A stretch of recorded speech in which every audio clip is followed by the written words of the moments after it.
जिला पंचायत अध्यक्ष श्रीमान भारत भूषण जी, अतिरिक्त मुख्य सचिव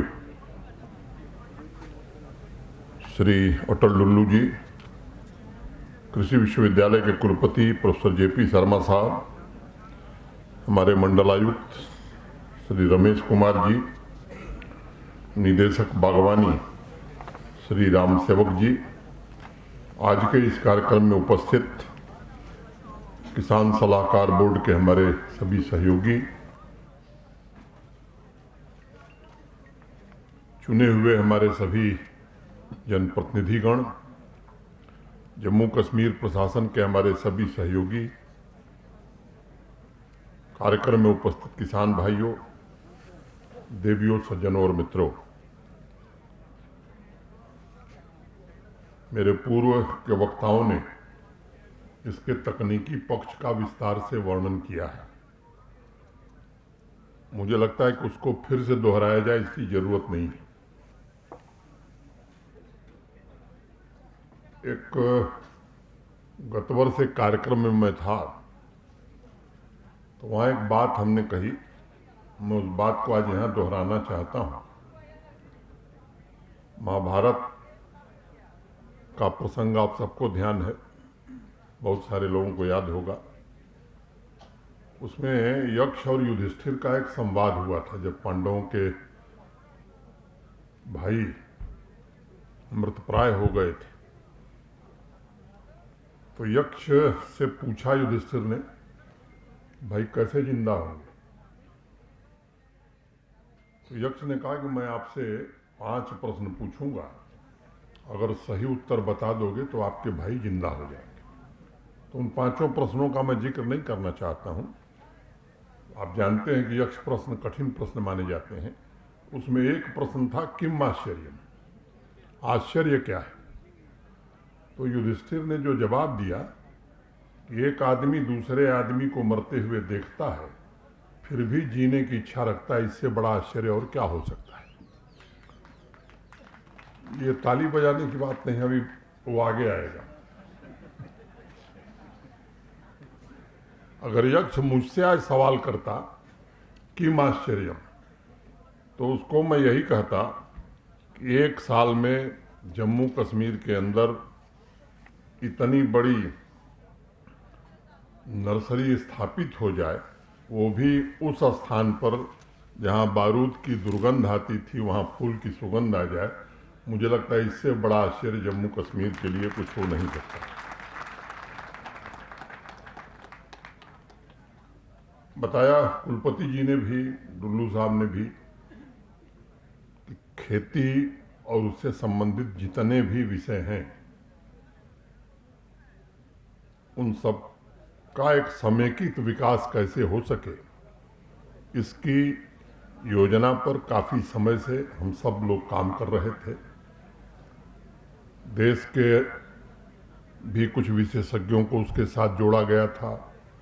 जम्मू कश्मीर के भी हमारे जो दोनों कुलपति गण हैं, बाकी हमारे कृषि विश्वविद्यालयों के जो प्राध्यापक हैं, कृषि और संबंधित जो विभाग हैं उनके हमारे सभी अधिकारी कर्मचारी, सबने मिल करके बड़ी मेहनत से जम्मू कश्मीर में जो 13 लाख परिवार खेती और उससे संबंधित गतिविधियों से जुड़े हैं, उनके जीवन में एक सार्थक बदलाव आ सके, इसके लिए 29 परियोजनाएं 5013 करोड़ की आने वाले 5 साल में बजट के अलावा ये जम्मू कश्मीर प्रशासन किसानों के लिए खर्च करेगा।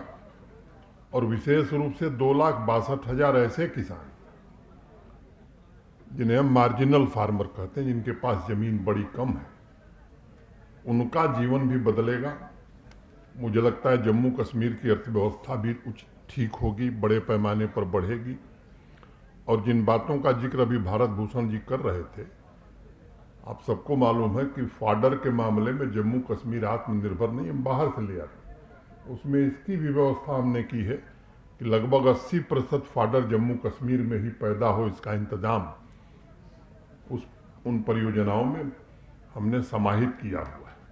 तो मैं मानता हूं, और दूसरी बात मैं कहना चाहता हूं कि जो उत्साह मैं देख रहा हूं जम्मू कश्मीर के कृषि और संबंधित विभाग के हमारे जो अधिकारी हैं, कर्मचारी और ढेर सारे किसान भाई, उस उत्साह के आधार पर मुझे विश्वास हो गया है कि ये जो परियोजनाएं हैं उनको पूरा करने में हम जरूर सफल होंगे। एक दो छोटी बातें मैं कहना चाहता हूं।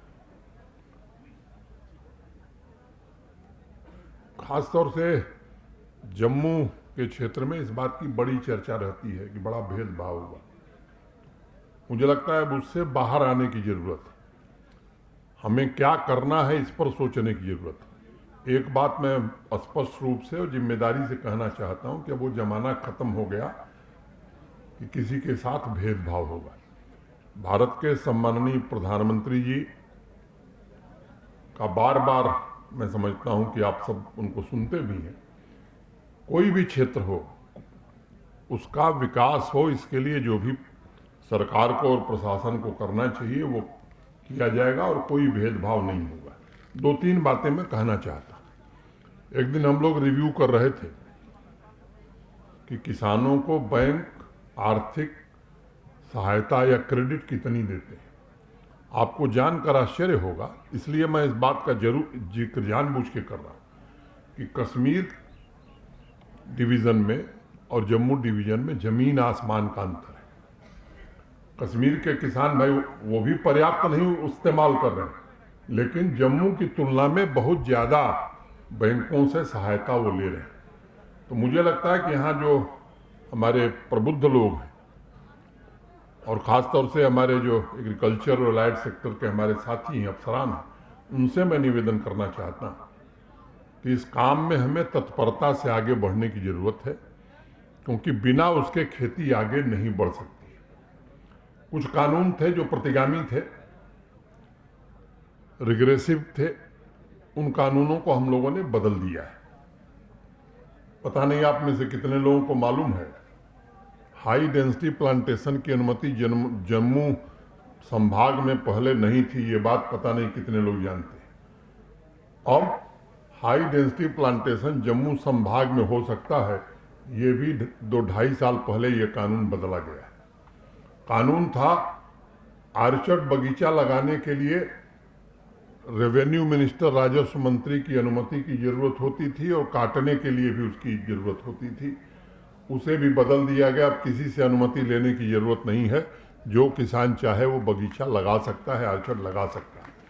और एक तीसरा कानून था कि 4 कैनाल से कम जमीन वाला किसान हाई डेंसिटी प्लांटेशन नहीं कर सकता है। उसे भी बदल दिया गया, क्योंकि हम मानते हैं कि जो सबसे कम जोत का किसान है, जिसके पास सबसे कम जमीन है, उसको सबसे ज्यादा जरूरत है हाई डेंसिटी प्लांटेशन की।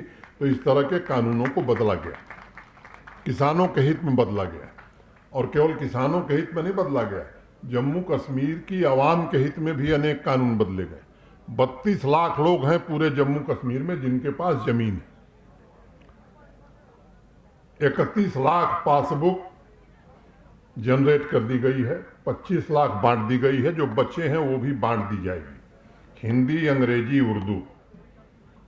और उत्तर प्रदेश में श्रीलाल शुक्ल एक बड़े हिंदी के साहित्यकार है, हिंदी दिवस है इसलिए उनका मैं नाम लेता हूं और उनकी पुण्य स्मृति को प्रणाम करता हूं। उन्होंने प्रसिद्ध उपन्यास लिखा राग दरबारी, आप में से कुछ साथियों ने पढ़ा होगा। उसमें एक पात्र है, उसका नाम है लंगड़। लंगड़ मतलब जिसका पैर खराब। एक आदमी था बेचारा, उसका एक पैर खराब था। अब वो अपने रेवेन्यू रिकॉर्ड के लिए, राजस्व अभिलेख के लिए तहसील में चक्कर लगाते लगाते लगा कि उसका दूसरा पैर भी खराब हो जाएगा। तो ये तो उपन्यास की बात है, जम्मू कश्मीर में हकीकत में हमने इसको देखा था। और हमारे जिला पंचायत सदस्य नहीं तो बहुत संघर्षशील व्यक्ति हैं, रोज इनका वीडियो मैं देखता हूं। क्यों? तो मुझे लगता है कि ये काम इसलिए किया जा रहा है कि ये जो राज था इससे सामान्य आदमी को मुक्ति मिल सके, आवाम की तकलीफ कम हो सके। मुझे मालूम है कि तकलीफें भी रही हैं और दिक्कतें भी रही हैं, उसका भी उपाय करने की कोशिश हो रही है। 400 से ज़्यादा सर्विसेज ऑनलाइन की गई और केवल ऑनलाइन नहीं की गई, आने वाले 3 महीने में इसमें से अधिकांश ऑटो मोड में हो जाएंगी। यानी पब्लिक सर्विस गारंटी एक्ट में जो नागरिक को सुविधाएं मिलनी चाहिए, अगर किसी अधिकारी के स्तर पर 15 दिन में वो दस्तावेज मिलना है, अगर वो नहीं देगा तो स्वाभाविक रूप से ऐसी व्यवस्था हम करने जा रहे हैं कि उसके ऊपर के अधिकारी के पास कागज चला जाएगा और इस पर कार्रवाई भी हो सकती है, आर्थिक दंड भी लग सकता है। तो एक कोशिश की जा रही है कि एक पारदर्शी व्यवस्था हो। मैं विषय से थोड़ा अलग हट गया। मुझे लगता है कि ये बात हमें ध्यान में रखने की है कि अगर जम्मू कश्मीर को बदलना है तो सबसे बड़ा योगदान कृषि और इससे संबंधित जो काम है, बागवानी है, फिशरीज है, डेयरी है, इनका सबसे ज़्यादा योगदान है और ये हमारे प्रशासन की सर्वोच्च प्राथमिकता है। और मैं कहना चाहता हूं कि जो हमारे सभी साथियों ने मिलकर के, हमारे कुलपतियों ने, लुल्लू साहब के नेतृत्व में देश के अन्य कृषि विशेषज्ञों ने जो एक 29 इंटरवेंशंस प्रपोज किए। 35-40 साल से मैं भी सार्वजनिक जीवन में काम कर रहा हूं और मैं आज आपके बीच ये कहना चाहता हूं कि देश के किसी राज्य ने कृषि और एलाइड सेक्टर को लेकर के ऐसा इंटरवेंशन अभी तक नहीं किया है। मैं आपको ये बात कहना चाहता हूं और मैं आश्वस्त हूं कि अगर इसे हम पूरी तरह से जमीन पर उतारने में सफल हुए तो मुझे विश्वास है कि जम्मू कश्मीर का जो गौरवशाली इतिहास रहा है, भविष्य भी इसका गौरवशाली होगा। अभी 6 तारीख को ये जो परियोजनाएं, जो इंटरवेंशन प्रपोज किए गए, वो कैसे इम्प्लीमेंट होंगे, इसके लिए ट्रेनिंग का कार्यक्रम शुरू किया गया। मैं उस कार्यक्रम में था और ये 638 ट्रेनिंग सेशन केवल जम्मू में नहीं, केवल डिस्ट्रिक्ट हेडक्वार्टर्स पर नहीं, बल्कि नीचे तक के जो हमारे साथी हैं, जो कृषि विभाग में, बागवानी में, डेयरी में, डिफरेंट डिपार्टमेंट में काम कर रहे हैं, इन सबको प्रशिक्षित करने का काम 10 अप्रैल तक, माने 6 जनवरी को शुरू हुआ, 10 अप्रैल तक ये कार्यक्रम चलने वाला है। 638 सेशन इसके हम करने वाले हैं। डाइवर्सिफिकेशन की चर्चा जेपी शर्मा साहब ने कही है, मैं इसके विस्तार में नहीं जाना चाहता हूं, लेकिन मैं इतना जरूर कहना चाहता हूं मित्रों कि खेत के उत्पाद से लेकर के और बाजार तक जो जो व्यवस्थाएं करनी है वो इन परियोजनाओं में पूरी तरह से समाहित हैं। और मैं मानता हूं कि किसान भाइयों को डाइवर्सिफिकेशन के समय असंख्य सवालों का भी सामना करना पड़ता है। कौन से फ्रूट्स लगाने हैं, लाभ सुनिश्चित करने के लिए किस बाजार में बेचना है, इन सब सवालों का जवाब इस प्लान में दिया गया है। अब किसान के पास सवाल नहीं रह जाएंगे, उनका समाधान पूरी तरह से देने की कोशिश की गई है। यहाँ के एग्रो क्लाइमेटिक कंडीशन के बारे में बताया गया, मैं उस विषय में नहीं जाना चाहता हूँ। मैं उम्मीद करता हूँ कि आने वाले दिनों में इस अभियान में, चाहे वो इनपुट हो, हार्वेस्टिंग हो, प्रोसेसिंग हो, पैकेजिंग हो या स्टोरेज क्षमता, ये पूरा वैल्यू चेन कैसे खड़ा हो, इसे हम जमीन पर उतारने की कोशिश करेंगे। और जम्मू डिवीज़न के बागानों में विस्तार की भरपूर संभावनाएं, और इस संभावना को किसान कैसे शक्ति के रूप में परिवर्तित कर सके, इसकी कोशिश की जाएगी प्रशासन के द्वारा भी। जम्मू कश्मीर दोनों संभाग के सभी जिलों के खास उत्पादों के कल्टीवेशन, वैल्यू एडिशन पर ध्यान देकर कैसे एक्सपोर्ट हो, इसकी भी चिंता एक्सपोर्ट हब बनाने की बात भी इसमें की गई है। होलिस्टिक एग्रीकल्चर प्लान के द्वारा किसानों तथा संबंधित क्षेत्र के अलावा, किसानी तथा संबंधित क्षेत्र के अलावा अलग अलग आयाम हैं। उसमें फूड प्रोसेसिंग भी है, नेचुरल फार्मिंग भी है, डेयरी भी है। ये खेती का कायाकल्प करने में मदद करेंगे और जहां जम्मू कश्मीर के किसानों के जीवन स्तर में सुधार होगा, वहीं जम्मू कश्मीर की अर्थव्यवस्था भी मैं समझता हूं कि निश्चित रूप से बदलेगी। मैं किसान भाइयों से निवेदन करना चाहूँगा, इस परियोजना के अमूल्य हिस्सेदार आप हैं और मेरी प्रार्थना आपसे है कि आप अभिन्न अंग बनिए, इसके हिस्सेदार बनिए। खेती को नई व्यवस्था नहीं, नए जन आंदोलन के रूप में खड़ा करने में आप आगे आइए। इस समृद्ध कालखंड में हर पंचायत में, हर गांव में इन रिफॉर्म्स का असर दिखाई पड़े, इसके लिए हम सबको मिलजुल कर काम करना है। मैं छोटे काश्तकारों से विशेष रूप से कहना चाहता हूं, जरूरी नहीं है कि आप पूरी जमीन पर डाइवर्सिफिकेशन करें। आप हॉर्टिकल्चर के अधिकारियों की मदद से 1/4 हिस्से से ही शुरुआत करिए। अगर आपको फायदा नजर आता है तब इसका विस्तार करिए। मैं समझता हूं कि 2 साल के भीतर ही आप स्वयं इस बात से सहमत होंगे कि नहीं, अब दायरा बढ़ाने की आवश्यकता है। अब हम देर नहीं कर सकते, हमें देरी नहीं करनी। भविष्य की संभावनाओं के लिए आज से ही काम शुरू करना होगा। मैं आपको भरोसा देता हूं, व्यक्तिगत रूप से भी और जम्मू कश्मीर प्रशासन हर कदम पर आपकी जरूरतों को पूरा करने के लिए निश्चित रूप से तैयार मिलेंगे। जहां पर भी किसानों को लगता है कि कोई कमी रह गई है तो आप हमारे अधिकारियों को बताइए, वो इसका निराकरण करेंगे। हम ऐसी व्यवस्था भी बनाएंगे कि आपकी जो शिकायत है सीधे डुल्लू साहब हम तक पहुंच सके। मैंने कृषि से संबंधित अनेक सभाओं में किसान भाइयों को भरोसा दिया है कि आपके लिए पैसे की कोई कमी नहीं होगी। जब मैं 13 नवंबर को प्रधानमंत्री जी से मिला था, उनसे भी मैंने आग्रह किया था, उन्होंने भी इस बात का भरोसा दिया कि नहीं, जम्मू कश्मीर के किसानों के लिए धन की कमी आड़े नहीं आएगी। आप लोग परियोजना को आगे बढ़ाइए।